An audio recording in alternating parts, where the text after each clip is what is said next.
Hi everyone, thank you very much for coming today. Esteemed members of the faculty, friends and family, dear graduates, it's such an honor to be with you today on this special occasion. This is a special and beautiful day for all of us. For you teachers and staff, it is the opportunity to send off another class of young minds who you had the privilege to shape. For you friends and family, you get to celebrate the accomplishment of your loved ones. For all of you graduates, it might be the perfect moment to pretend that all you did in Barcelona was study. But all jokes aside, an MBA requires a lot of hard work, so congratulations to you, class of 2015-2016. EADA has given the opportunity to so many like you to take a step away from regular life, create a sacred space, to rethink their professional and personal choices. In the past 60 years, this school has been the home of over 120,000 graduates from over 40 countries. You're joining a big family today.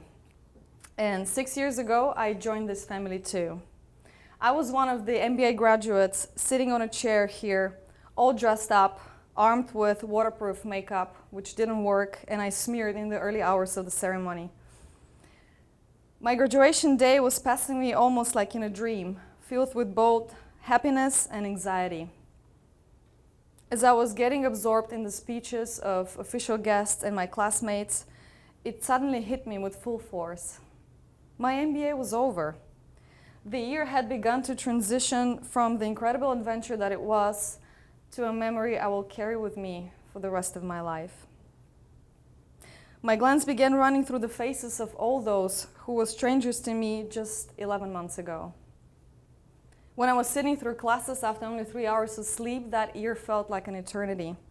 And all of a sudden, sitting at my graduation, it felt like a minute. Today is a special event which marks the end of your MBA. And it also marks the beginning of a wonderful new chapter. The search for the new job or the next great idea you will chase, which might lead you to a new country. You will encounter new faces every day, which won't include the heavy folders, the participation grades, or trying to sign your name on the attendance sheet before it gets taken away. Even if you're going back to something familiar, you have changed. The growth and transformation you're bringing back will put you on a new path by default. This new chapter is filled with many unknowns, and I'm sure they fill you with a lot of excitement and a little bit of fear, just like they did for me 6 years ago. Today is a very special occasion for me as well. I'm humbled by the opportunity to stand in front of you here and give you guidance. As someone who's gone through this part of the journey, I wish to leave you with a few words of wisdom to make these unknowns lighter. When I sat down to write this speech, searching for all the wisdom, I got a complete writer's block. I engaged in a staring contest with my laptop for a couple of days, wondering whether I should give you like a career checklist, hit all lessons that I consider important, recite all the cliches that, even though they're cliches, they're kind of true. I decided to do a small and very unscientific survey instead. I reached out to friends, colleagues, even strangers in the park, asking them one question. If you could, what advice would you give your younger self? Some said, take more risks. The world doesn't end even when things go wrong. Learn to fall on your face more, just like kids do when they're learning a handstand. You cry a little bit, and then you get up and try again. Others said, don't worry so much about what other people think. Learn to get over things fast. Perseverance is a better companion than regret.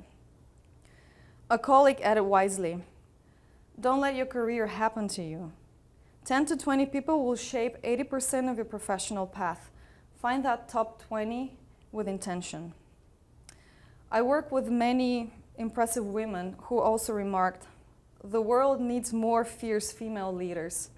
So once you get your seat at the table, voice your opinion with confidence. And one of my favorite, which came from a friend of mine, which in his eloquent New York matter wrote to me, "Just tell them to do shit that matters." There were many more, and the collective wisdom of this group carried 3 overlying messages. The first one: life and everything that comes with it requires balancing between 2 opposite points. And the mastery is finding that balance, that middle ground for you. The more you strive to understand where that middle is, the less your happiness will depend on the external validation of others. The second one: we are preconditioned to divide the world in bad versus good, wrong versus right, making these assumptions based on the culture that we were born in, or maybe raised in. Life will challenge your values and your beliefs, and they will probably change over time. Keep questioning the assumptions you make. Let your meaning of success evolve, and what failure means to you should be defined in the same context. And the third one: we all have an amazing story to tell. No matter how accomplished we feel, it is already full of inspiring lessons, if we would only see them. Stories help us relate. They help us bring down the walls that make us seemingly different. They help us discover that even if we go through different challenges, we often end up at similar conclusions on our quest. So I'm not going to give you a checklist for your career or a rundown of what I consider success in my life. I am going to tell you a story instead. The story is about the biggest crisis in my life and the lessons I learned from it. It is a very personal one, but I want to share an authentic piece of me, which I believe has shaped what I consider success and was the beginning of a beautiful journey that has brought me to many unexpected corners of myself and the world. The story began at EADA. It was the month of May 2010, 2 months before graduation and just 10 days after my 27th birthday. On this beautiful sunny May day, instead of sitting in class, I was sitting in the doctor's office in Frankfurt, Germany. That was the day I got diagnosed with breast cancer. A biopsy that I had done purely by chance detected a fast-growing tumor in my right armpit, and it left me with seemingly no choices but to begin an aggressive treatment immediately. My whole world collapsed right then and there, in the hands of my friends who received the news with me. I wanted to travel after the MBA, I had a job offer, and practically the next 5 years figured out. All of that suddenly didn't matter anymore. My life was hanging on a thin thread, and as the doctors began to whisper the scariest words associated with this disease, urging me to drop everything, drop the MBA, and focus on the treatment, some of the most profound lessons of my life revealed. I cried inconsolably for almost 2 days. Everything went dark. I didn't know what I feared more, death or the image I had of the treatment. I got stuck in a circle of sadness and regret. And to help me get through this, my mother said something that to this day helps me through tough moments. She said, "None of us know how long we have left. Some of us just like to pretend we have all the time in the world. Everything in life passes, and this shall pass too. So don't worry about what you can change, like your diagnosis, your eye color, the weather. Focus on what you want and what you can do right now." I kept repeating that until rays of light began emerging behind the clouds of my head. It took a lot of repetitions. But eventually fear left the driver's seat, and I chose to live despite, or rather with, my diagnosis. There is a wonderful quote from Josh Shipp, who described what I think about the darkness that sooner or later comes in everybody's life, no matter what shape or form. You either get bitter or you get better. It's that simple. You either take what has been dealt to you and you allow it to make you a better person, or you allow it to tear you down. The choice does not belong to fate. It belongs to you. So what I learned from cancer in those first days of our acquaintance, even in the most dire situations, you actually have more choices than you might be able to see at first. Many of those will be on how you show up for the challenge ahead, how you let it change you, and how you let go of habitual patterns that don't serve you anymore. And the lesson is applicable in so many places in life. We all have struggles, and they help us grow in a better version of ourselves. They help us get unstuck and see life consists of movement and continuous surprises. I kindly urge you to think about the array of choices next time you face sorrow or disappointment, whether that is because you don't have the perfect health, you don't have the perfect nose, you don't get the perfect job. Don't be dismissive to your challenge. It doesn't matter if it's small or a big one. Be mad, be disappointed, but then let it go. And instead of falling victim of those circumstances, see them for what they are. An opportunity to change and learn something important for yourself. Despite the recommendations, I chose to complete my MBA. The decision wasn't wildly popular with my doctors because my treatment was in Germany and I was studying in Spain. They considered it ludicrous to commute between the surgeries and my classes, given how much workload a decision around cancer's treatment requires, let alone adding a class schedule on top. I still did it.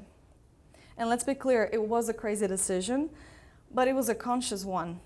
I carved my own path in order to honor myself, what gave me purpose.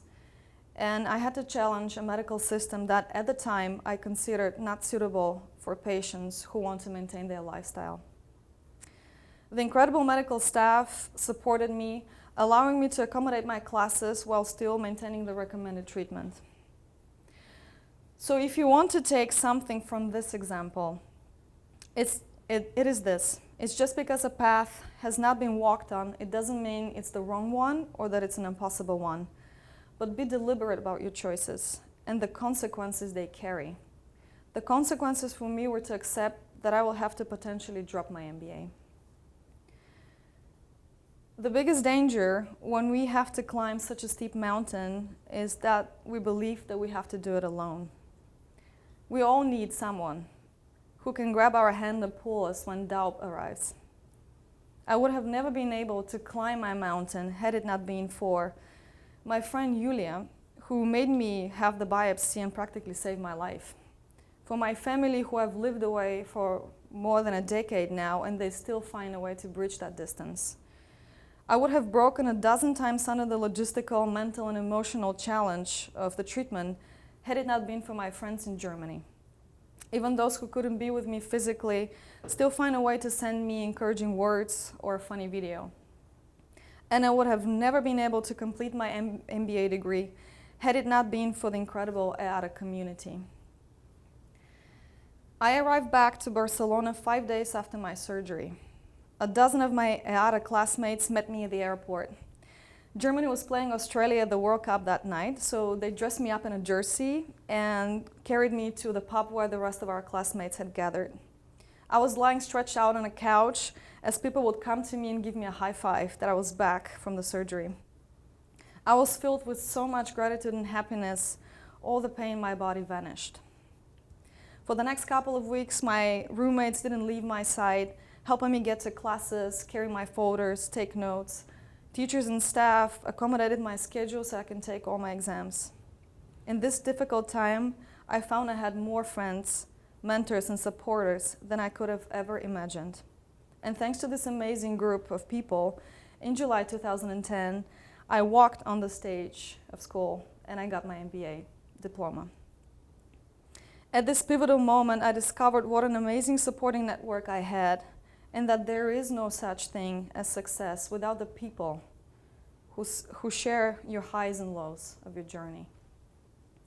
Never forget the importance of the connections you make, of the community you build.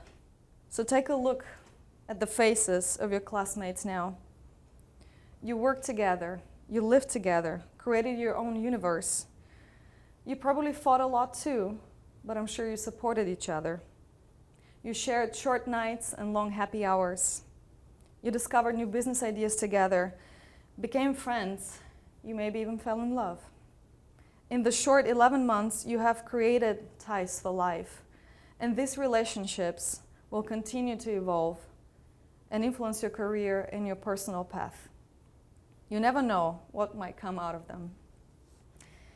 8 months after graduation, while I was still undergoing treatment, a former EADA classmate of mine contacted me. She wanted to check on how I was doing and asked me whether I'd started a job search.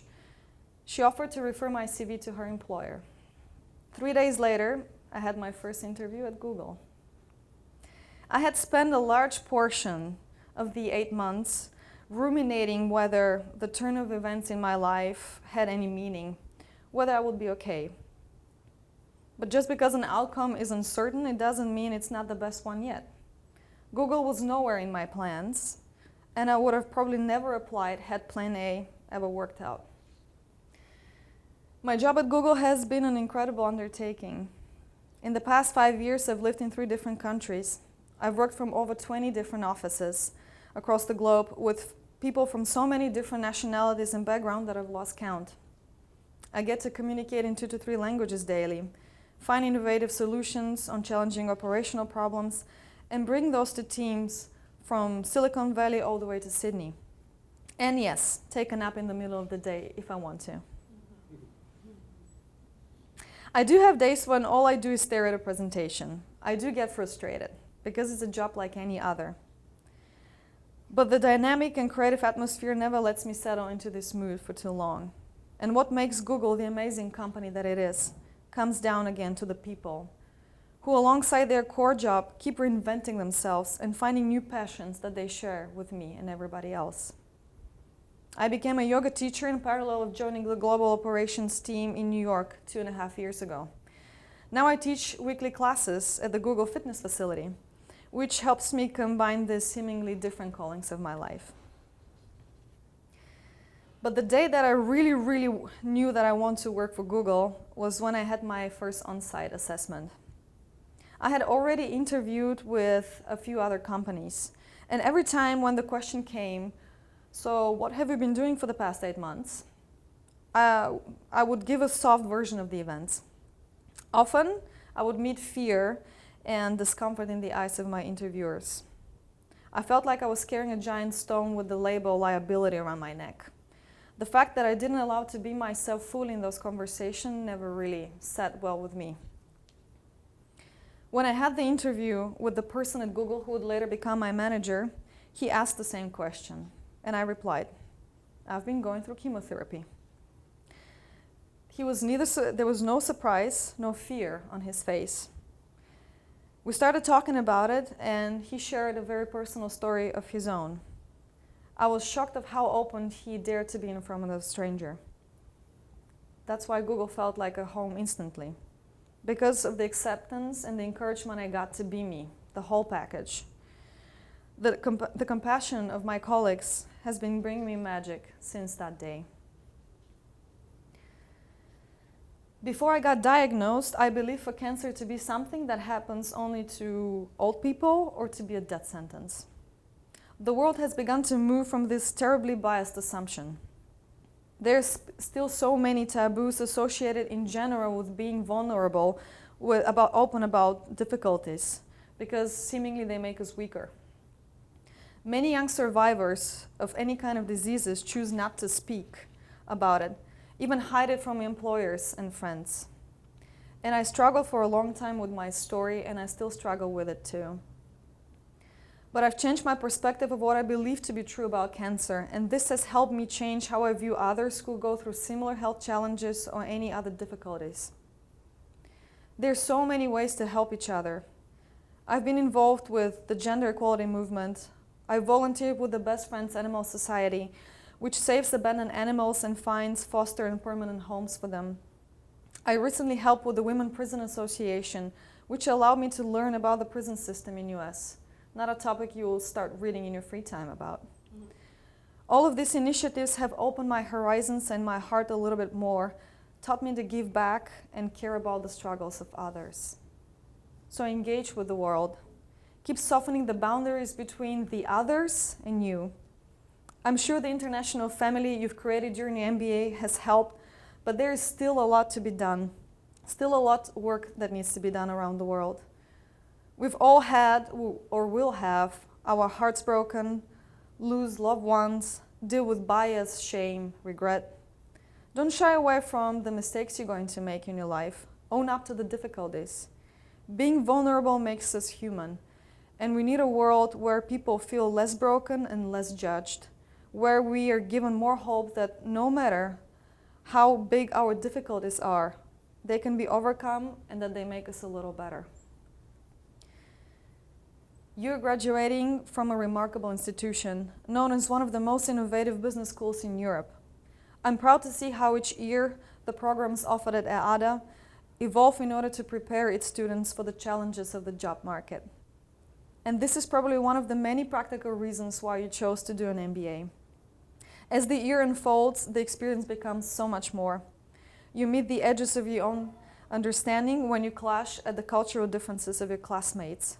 You build resilience under the heavy workload of the classes. You found new sources of creativity to finish reading the long case studies at the beach.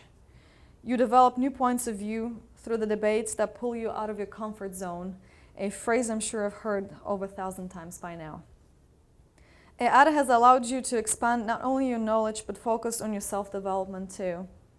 And I hope this work has made you break certain stereotypes you've lived with, especially the ones about yourself. Keep an open mind about who you are, because your image is fluid and you will continue to evolve and surprise yourself. Reopen doors you've closed. Just because something isn't right for you today doesn't mean it's going to be wrong for you tomorrow. Just look at the ones I've nevers that you've broken already. I'll give you some of mine. I'm never going to live in New York. It's too hectic. I could never do yoga. I can't sit still for that long. I could never speak in front of a large audience. I'm not confident enough. So don't get bounded by those or by age or when and how you should accomplish certain milestones. Carve your own path. So now that you're headed towards your next chapter, next career step, add questions to a list that kind of add your personality and help you discover who you are. Questions like, can I be myself here? What people would I like to spend 8 to 10 hours a day? What do I like doing 8 to 10 hours a day? What part of my job gives me purpose so I can endure the boring and the hard parts of it? How can I carve space so I can keep following my passions? By all means, keep striving for companies with big names and jobs with sexy titles. Launch the boldest business ideas, but do this for the right reasons, not just because something seems impressive or guarantees you stability, but because it is a stepping stone and an idea you truly believe in today. Do the shit that really matters to you. The road is long, and be patient about it. Enjoy it. There will still be many unknowns. So arm yourself with one more tool. Get comfortable saying, I don't know. I don't know is not something people with scientific brains like to say, or people that get a lot of degrees. However, I don't know will leave room for growth. It will keep you flexible against the randomness in life and its unpredictability. I went through the same challenge with cancer for the second time a year and a half ago. And now when I ask whether it's completely gone, the simple answer is, I don't know.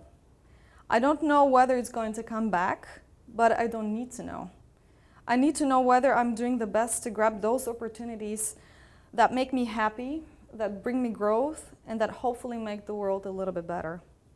Asking life for a guarantee is asking for fear to make a choice. Worrying about the future can only rob you from today.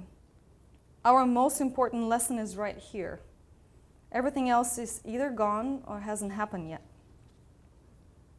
So even if you don't quite know what you want to do, keep creating sketches. Don't get stuck on a particular picture, especially if life pushes you to erase some of the edges and draw new lines. Fill the sketch with the color that is your experience, that is the people that you meet in your life. And no matter where you are, no matter where you and I are going to be headed, there is another very beautiful and true truth that is valid for all of us. We are exactly where we're supposed to be. So when you reach your highs, or even if you get lost in your unknowns, remember to take a deep breath, Remind yourself to stop and settle in that moment, because it will be gone before you know it. So dear class of 2016, celebrate and cry your heart out tonight to honor this beautiful moment, this honorable achievement in your life. I wish you all the best of luck, and once again, remember, you are exactly where you're supposed to be. Thank you. Thanks.